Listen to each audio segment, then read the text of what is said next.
We are here for Biafra. Peace and love.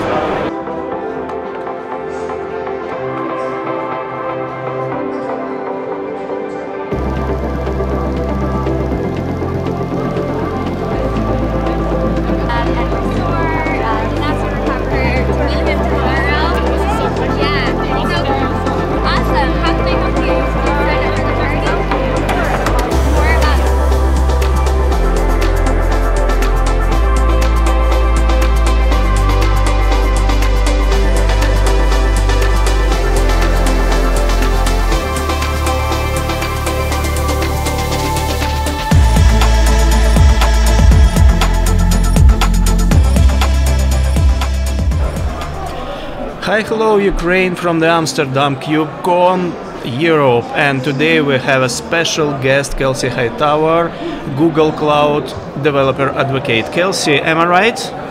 I got promoted a few times since then, so now I am a distinguished engineer at Google Cloud. Oh, great. Would you please explain a bit more about the advocate role, please? Every engineer should be an advocate. If you build software and you push it to GitHub with no README, no one can use it. And so if you want someone to use it, you're going to write a README, some documentation about what the project does. And that documentation is your first form of advocacy. You're trying to have people learn how to use the product.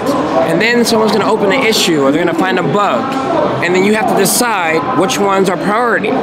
And in some cases, you're going to have to advocate on behalf of others. Someone runs into an issue on IRC, and you find that they found a bug, but they don't know how to describe it. And so you describe it for them. And so you open a ticket for them.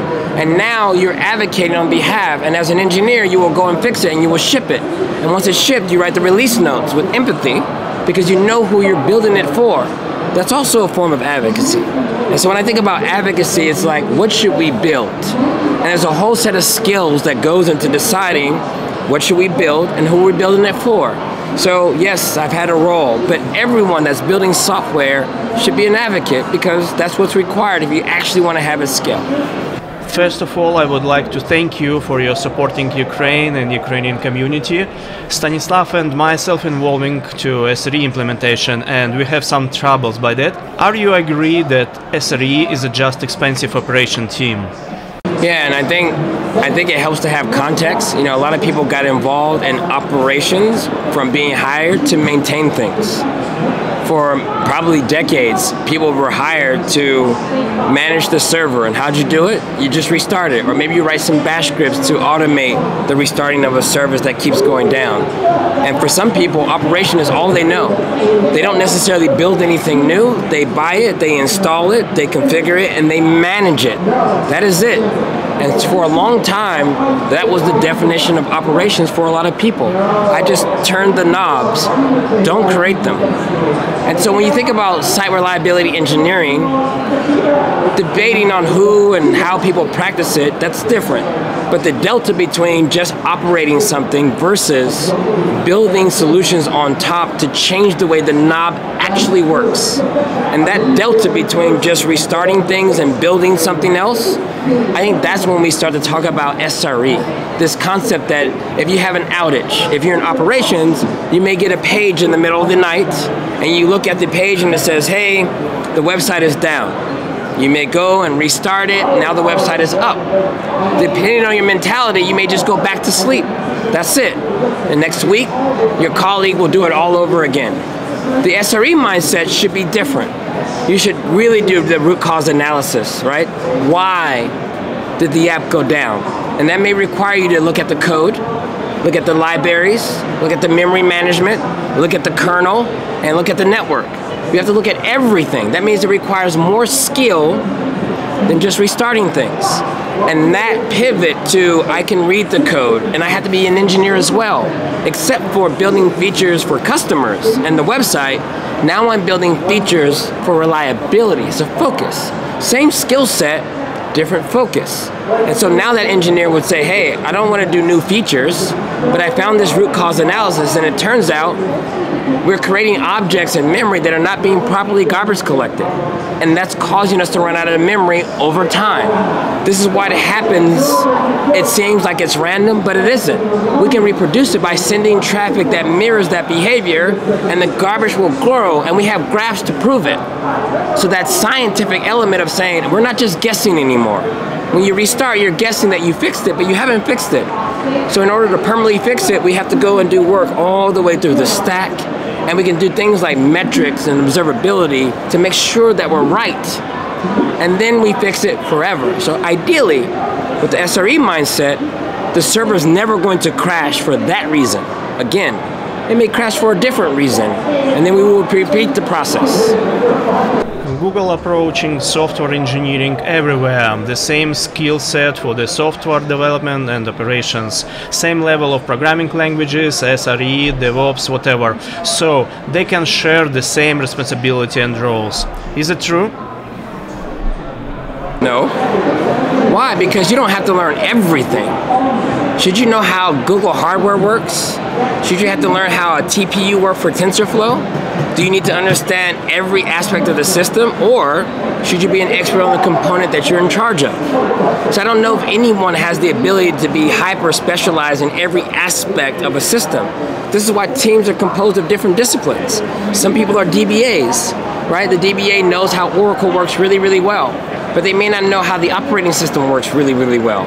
So when they do their root cause analysis and they get to a point of dependency that requires another skill set, and then maybe you have to bring in the kernel SRE team and say, hey, if you want to make those type of database responses, then we have to change the MTU settings, or we have to set this other TCP parameter for the kernel in order for that to work. So I don't think SRE means you have to be the expert at everything, but it's a really nice way of taking a specialist that has the ability to apply engineering to this area around operations and reliability as a focus. But it doesn't mean you have to learn everything, but you should have to go deep enough to know when you need some help. So I'm not about the know everything, but how about inner sourcing? Not just complying the SRE team application doesn't work, but also able to make pull requests to fix the problem, actually contribute and assist each other. It's really sad how most organizations have evolved into more political systems like society. You know, you have governors, mayors, city council. You may even have people that don't really like each other, and then politics becomes a big part of the everyday job. So it's less about technical solutions and it's more about politics, getting people to agree on the same thing. This is a different skill. And so most organizations that have that problem, the contribution workflow looks just like that. You can't even see the code. You can't contribute. You can't even talk to the other team. Sometimes it's that bad, so then it becomes a very political process. Hey, there is something wrong and we believe it's your fault. You need to fix it. We're too busy to fix it, or who's going to pay for it? So it's low priority. And so now you have this war, and it's a political war. There's another way of working that says, listen, we live here together. We work here together. And we have different skill sets. Some people know how to write code, maybe you don't. Some people know how to write documentation. Some people can report a problem. Some people are willing to go deeper than their own domain to track down the root cause, even into my project to help. When you have a society like that, the rules are a little different. Maybe you're willing to say, hey, anyone can issue a pull request to any repository. It doesn't mean that you get to change it without approval, but we don't want to introduce the political layer too early. So I want people to see and have transparency. Here's where the government is spending the money. If you think that is wrong, you can see everything, tell us where we're wrong. Give us a better plan. That's what happens when you have transparency. So when you say inner source, it's this idea that we're going to be transparent.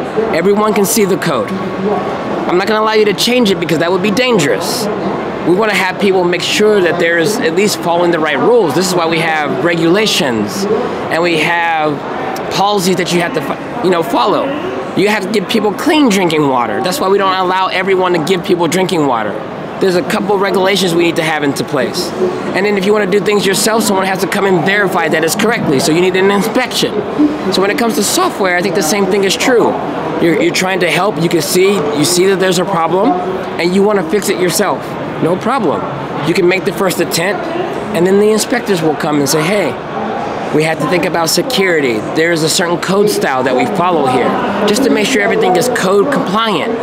And the inspector should be also educating. Hey, thank you for this contribution. Thank you for finding this issue. And also thank you for the code that is attempting to solve, but it's not quite finished. So I'm gonna help educate you on what you should do better, and we will collaborate on that solution together. On one hand, the experts, they get some help. This is a priority to this team, and now they have a way of accelerating the fix. And what they have to bring to the table is willing to do the inspection, make sure that it's right. And if you do that long enough, you have so many people who can contribute across projects, and honestly, you'll motivate people to even try. Okay, and how to get rid the SRE became a service team and blocker for developers to push the changes? That's part of it. You want that. If I'm having this expert, if I go to the doctor and they say, you're going to die if you eat that again, they should stop you from eating that. Or at least give you a strong choice to say, this is dangerous to you. Or I'm prescribing you medicine that is killing you. I'm no longer writing the prescription. I'm never going to give you this medicine again. You have to go find another doctor, but ethically, I can no longer let you continue this way. So there's a lot of ethics involved. So if you get to a point where your SRE team, who has the company's best interests in mind, they're your partners. So if they tell you, hey, we've gone too far, this is too unstable, this is dangerous, we won't have a job at all, any of us, if we continue this way. Reliability is important. So what you want is, you want to have this trust relationship that if I tell you, this has to change, we're going to lose people's money, this plane won't fly correctly if we do this. So I'm asking us to stop. As a professional, I'm giving you the data. I'm not telling you to stop because I'm guessing. I'm telling you to stop because here's the data. We have an SLA for a reason. People depend on this software, and we're not meeting their expectation, and we're not meeting what we promised. Here's the data to prove it, and I will show you in the source code where the problem is. I'm asking the company to stop, and we have to correct this issue, and we're gonna work on it together. And once we are clear, we can go back to adding new features. But for now, we need to pause. If you don't trust your SRE team to make that decision, then what are you doing? Now you're just having them do whatever you tell them to do. That's not what we want experts to do. We want their expert opinion. So I don't think the goal is to just say we don't ever want them to, but we want them to only do it when it's truly required. So that means if you're an SRE and you're listening to this, you don't want to walk around as the king and you decide what everyone gets to do. You want to be the person that wants to educate and say, hey, here's all the data. Here's my professional opinion. And you never want to do it in a way that loses trust. So I think we do want to empower teams to be able to stop, but not only SRE. Sometimes it's going to be the developer. Sometimes it's going to be the person in finance to say, we're losing too much money running the infrastructure this way. You need to redo it. It needs to be optimized. It needs to be done cheaper, even if it remains removing features, because we can't afford to give these features away anymore. It must change or we're going to be out of business. So not just SRE should be able to stop. Lots of people in the organization should be able to stop. And that means you have a good protocol for having these really hard discussions. Nobody wants to stop, but we have to. So I think we should try to figure out how to stop in a predictable, pragmatic way, but we should also keep the ability to do so. Okay, when we say it roles, because of DevOps is about to avoid silos, but in real life we have a lot of silos, and infrastructure as a code is one of them. How about developers' contribution into infrastructure? I mean, this is the sad thing about roles. Does it really matter? Can a janitor not save someone from a burning building? This is crazy. Any person that cares is going to do what's necessary. Silos aren't terrible, as long as they have an API. If you're the team that manages the database, I do not want to touch the database. I just want to use it. And so if your team has a really great API, kind of like the cloud, right? You don't know the DBAs at Google. You click on the button and you get a database. They give you SLA, they give you a promise, they give you a price. It has a really nice API. Do you really care that that's a silo? That's a silo, but it's a really nice silo. They tell you what the contract is. So you don't need to talk to me. I'm happy to go to lunch with you, but we don't need to talk about how to get a database because there's an API that will give you a database whenever you want it, right? And if you have permission and quota and money, you can use it as much as you want. Your team can make that decision.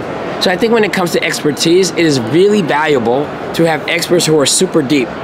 The question we have to ask is, what is the API between that group and the next group? Is it a Jira ticket? That's a very loose API, right? That API is like, hey, we can't see the code, we don't really know the team, there are no promises, and there's no API, so the only thing I can do is open a Jira ticket and complain, and wait, and escalate to the VP and say, hey, we need this done immediately. That's chaos. But if you flip it around over time and you say, hey, listen, we know people need databases. So we have an easy way to create a database, but we don't have unlimited databases, so there has to be a quota system.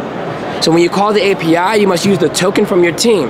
And if we can only have 50 databases per team, you can use it as much as you want. And when you get an error that says quota limit has been reached, you need to go talk to your team and make a discussion. Are the databases we're not using? Turn those off. If you can't get to consensus, if you can't figure out what to turn off, then we can have a conversation about raising the quota. And that means you have to come with that business justification. We need to understand why you need to have 100 databases now. And if it makes sense, I will simply raise the quota and you can return to using the API like you were using before. So I think silos aren't terrible. It's only terrible when there is no API between them. Okay, so we have some kind of statement, no juniors in DevOps and SRE. Is there any chance to become DevOps or SRE engineer without years of experience? I mean, you can play soccer in your backyard. You don't have to be a professional soccer player. Anyone can play. It's up to you to decide how good you want to be. And we're not really asking people to go play in the World Cup. We're literally asking them to play in the backyard. And if you're going to be on a team, you want to increase your skills. That's why we practice. That's why we study the game. You watch the game film, right? So maybe you're not a professional athlete, but you play for the local team. You're going to try to work on your skills. You're going to try to figure out what's the best position for you. And you're going to listen to the coach. And sometimes the coach is your teammate saying, hey, you know, you need to work on your passing. We keep losing because you have the inability to play defense. So you're going to have to work on that if you want to play fullback. So I think, honestly, it takes a team, but I think as an individual, there is a you. There is a responsibility you have on the team. I'm the goalie. My job is to prevent things from going in the goal. Your job is to help me doing that. But at the end of the day, I still have to stop the ball from going in the net. That's my responsibility. So if I'm going to be on the team, I want to be the best goalie I can be. That's my job, if I choose to accept that job. So I think there's a bit of, there's a you component, and I want to make sure that the team can rely on me. But maybe I'm sick or I need time off, and I want to make sure there's other people on the team that can come in. This is why we have multiple people that can play goalie. If they get injured, the next goalie steps in, and they need to always be ready. Even if you don't play all the time, you need to always be ready. And I think any good team is going to be really good at bringing new people in and getting them to be as good as they can possibly be and say, hey, I know you were playing goalie before, but you're a much better fullback. And so we're going to have to change your position because it suits your skill set better. And that's what the team needs. So I think that is always there, but I don't want people to forget the personal responsibility of getting better on your own time if necessary. Kubernetes Up and Running 3rd edition, handbook for the Kubernetes administrators. Thank you, I love it. What domain in the 3rd edition? So there's a guy from Microsoft, Latchin. He basically did most of the work. He felt the need for a 3rd edition. There's a guy named Brendan Burns, he's at Microsoft, and they felt that there was a need for a V3. And they want to cover things like ingress, RBAC, all the things that didn't exist when we were writing the earlier versions of the book. So he really did a good job of taking what we had and adding all the new stuff. So I did very little in version 3. The origin of that book is just me by myself. I picked the cover, O'Reilly agreed, I made an outline, and maybe after 100 or so pages, I kind of got tired. It's never gonna get finished by myself. So Brendan Burns and Joe Beta joined me to help me finish the book. So that's version 1. Brendan Burns really pushed the bar for version 2, And Latchin, the fourth co-author now, pushed the version for version 3. So I think that's the best way to do these projects, right? There are people who care about different things at different times. And so he brought all this additional context, maybe updated some of the old stuff to bring it up to speed. And now we have version 3. Kubernetes complexity increasing. Today is not so easy to jump into. So many changes, kube control, AI, GPT plugin, etc. What is your prediction? Will we have something new to manage Kubernetes in the future? That's what always happens. Linux gets too complex. We have bash, we have userland, we have IP tables, we have init system, we have systemd. Systemd wants to do DNS, mount volumes, download containers, start doing everything.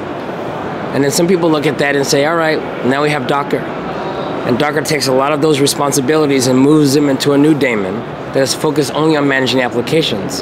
So do we need systemd to be so complex? Maybe, but you have an alternative.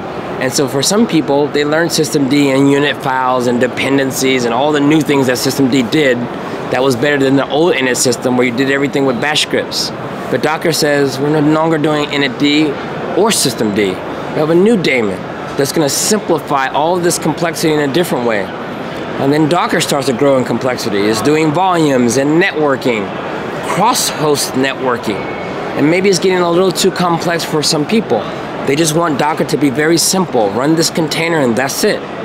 And so Docker has things like Docker Swarm and it starts to get complex. And another group says, we need something new. And now we have Kubernetes that brings pod, more than one container into a sandbox to make it a little bit more explicit to deal with the complexity that we were trying to shove in the wrong place. So now Kubernetes is here. And it also starts off pretty straightforward. There were no volumes, config maps, or deployments. There was pods and replica sets. There was no ingress. You kind of added your own service discovery, and then you kind of did it that way. But then we started adding more and more things, and some people will look at it and say, it's too much. I want something better. And maybe Knative is born that says, let's take the most common patterns around scaling and HTTP and pods and deployments, and let's make a new abstraction called Knative. And some people will do it that way. And if you don't want to run a cluster at all, you may do something like Cloud Run that implements the Kubernetes spec, but there is no Kubernetes underneath. So the layer has been collapsed and it's gone. So typically, this is how evolution works. We experiment as a community. We have all of these binaries running. Someone takes a step back and says, this is too much. Let's collapse all of these layers down to a new thing. And the new thing just takes the best of those experiments and make it the default. And anyone that shows up for the new thing, it feels like this is all you need until we experiment and add more, and we will repeat the process. My question about the trends of KubeCon. ChatGPT for DevOps, service mesh backs to the scene, Istio ambient mesh, ABPF, Envoy, Waypoint, the tunnels. Kelsey, what's going on? I mean, I think this is the same example. So to your ChatGPT question, I think I had a tweet and I was saying, if you're using ChatGPT to generate Kubernetes manifests, that's how you know you're working at the long level of abstraction. We don't need to be generating YAML files. YAML is the assembly of Kubernetes. That means we need higher level construct. So if you find the right set of patterns, whether you create a whole framework like Knative, or you use something like a Helm chart, or maybe it's Pulumi, but it just tells you that we should need a standard library now. We shouldn't have everyone doing low-level details. So instead of asking a developer to use ChatGPT to generate pod disruption budget, deployment object, ingress, service, that's too much. Maybe you need a new type that encompasses all the right things, but only exposes the parameters that a human needs to make. Right now, we're asking people to do a bunch of things that are not necessarily the most important thing a human needs to know, like the structure of a YAML file. That's not important. That's for the machine, not for the human. So in our new abstractions, they don't even need to be YAML. So ChatGPT is definitely a good way to deal with something where you are guessing and you're not quite sure. Of course, you're gonna have to double check it, but what it really tells us is that we need something higher level. We need something that has a clean API that says the only thing that we're exposing are the decisions you need to make. So there's no need to try to predict or guess. You fill in the blanks of the 4 or 5 fields that matter, and then the compiler will do the rest and generate the things that the machine needs. So that's the way I think about things like ChatGPT when it comes to infrastructure as code. On the other part around like Istio and ambient mesh, I remember talking years ago about Istio and I was like, listen, it's too complex. I remember when Istio went from microservices to a monolith. I was like, you see this, guys? Instead of installing 5 Istio pieces, there's now 1 binary. And if you read the release notes, it's like now Istio has 1 binary, back to monolith. Why? Because it's easier to manage, easier to upgrade, more performant because you're not talking over the network. We went backwards to go forward. And when you think about ambient mesh, again, we were experimenting with this idea. 1 sidecar per app. It looks cool on paper until you have 1,000 instances that are now doubling their CPU and memory costs so you can run a sidecar. And then the people from back in the day, you're like, yo, when I was running Nginx, you put 1 Nginx over here, and you make all the apps go to the 1 Nginx, and you only need 1 Nginx for like 500 servers. So you say, hey, what is ambient mesh doing? Wow, you're taking 1 and you're putting it over here, and then you're redirecting traffic. It looks very familiar as the past. So this is why I always say, focus on the fundamentals because they're gonna always be there. And just because an open source project presents an idea doesn't mean it's right. It's just an experiment. And we'll try it, and if it doesn't work out, we will go back to the fundamentals. And I think that's what happened in the case of Istio. So when you hear ambient mesh, just say, hey, stop saying buzzwords. Tell me what it's doing. Draw it on paper. And I look at it, and I say, it looks like Nginx to me. And they say, yeah, we're going back to the old proxy, and then only when necessary do you add the sidecar. I'm following you in Twitter, and there was a tweet about the GitOps. Today we have a graduated Argo CD and Flux projects. Awesome. How you do that? The quote is, it's easy to predict the future when you're working on it. So when you understand this problem pretty deeply, and you see a solution that gets it right, it's easy to bet on it because you know it solves a real problem. Yeah. So we have 30 minutes. Do you have any questions? Yeah, I have about questions. I read in a lot of articles about DevOps future, and a lot of people wrote in articles DevOps is dying. What do you think? Should we transform DevOps to SRE? When I started my career, there was no DevOps word. You can come in, you can do operations, you can do development. There are other roles, DBA, network engineer, security engineer, and you can pick one. And people pick one for too long. And so they only do that one. And some people thought the solution was to introduce the word DevOps. And so what does DevOps mean? For some people it means collaborating. And you say collaborating on what? Delivering software, dev and ops working together, whatever you want it to mean.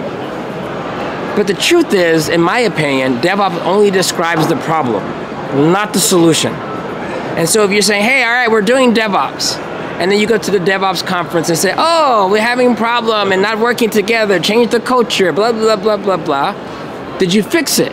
No, because DevOps doesn't tell you exactly what to do. So in my opinion, DevOps describes the problem. After 10 years, and you still have the problem, you start to ask questions. What's the point of saying DevOps if I still have the problem? And so now there's a new word, platform engineering or SRE. You say, oh yes, it's the word. So now I'm going to rub the SRE. Oh, now it's SRE. Can you smell the SRE cologne? This is SRE. And he says, yeah, but we still have the problem. And I think the truth is, at some point, people will realize that the label's not important. When a company that's doing SRE, you say, could you show me what you're doing? When you taste some food, you say, hey, show me the recipe. You look at the recipe, it's like, oh, I didn't know this ingredient. How do you cook it? Show me. And then you learn how to cook it. And now you can make it, but that requires practice. You can't just say, I am a chef. But you have to learn how to cook. You can say DevOps and not know what you're doing, and it's fine. Who's gonna challenge you? Hey, I'm a DevOps engineer. Okay, so am I. Have you do DevOps? I don't know, it says on LinkedIn, I'm doing DevOps. So I think people are realizing that this is a practice. There's a set of skills that allow you to deliver software in a better way. Sometimes it's as simple as putting the code in a software repository.